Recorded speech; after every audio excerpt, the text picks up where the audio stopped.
Бишкектеги эски көп кабаттуу үйлөрдү жаңылоо качан башталары айтылды. Совет доорунда курулган көп кабаттуу эски үйлөрдүн ордуна жаңы имараттарды салуу сунушунун алкагында укуктук актыларды жана мыйзам долбоорлорду иштеп чыгуу 2025-жылга пландалууда.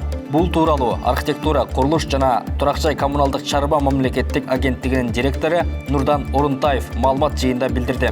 Расмий маалыматтарга караганда Союз убагында Бишкекте 1500дөн ашуун көп кабаттуу үй курулуп, пайдаланууга берилген. Алардын мөөнөтү 50-70 жыл деп эсептелген. Азыркы учурда Сталинка, Хрущевка деп эл ичинде аталган турак жайлардын мөөнөтү өтүп, коопсуздук маселесин пайда кылууда. Алдын ала маалымат боюнча реновация программасы куруучу компаниялар менен эски үйдүн ээлеринин ортосундагы келишимди жөнгө салууну жана мыйзамдаштырууну көздөйт.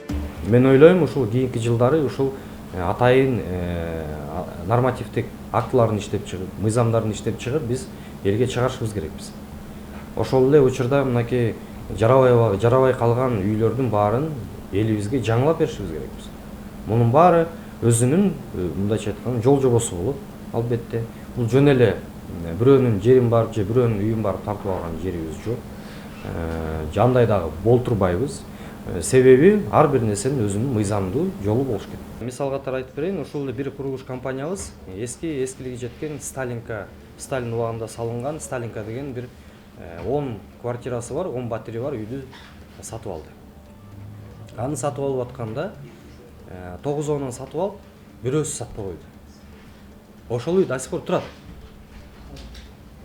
Калган ичин баары ошол курулуш компания сатып алды, уже ээлери менен сүйлөшүп. Бирок бир киши сатпай койду. Кечирип кой, мен сатпайм деп. Ал үй турат, же каралбайт. Же сырты каралбайт, же ичи каралбайт. Же мындайча айтканда курулуш компания келип жасабайт. Анткени аны снос кылып башка үй тургуш керек, экономически невыгодно же.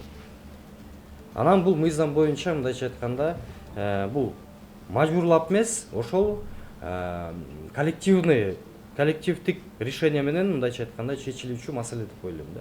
Биз ошону мыйзам жобосуна салып беришибиз керекпиз. Бизде деле мынакей мисал катары айталы, жогорку кеңеште канча бир депутаттан канча бир проценттик голос алса, ошол мыйзам өтүп атпайбы? Ошондой коллективный решение менен биз алып беришибиз керекпиз. Эгер ошол үй чогулуп, элдер чогулуп биздин үйдү бузкула, биз макулбуз, бизге жаңы үйдөн бергиле же акчасын бергиле деп ошентип чечилсе, пожалуйста, курулуш компаниялар азыр барып сатып алганга дайын.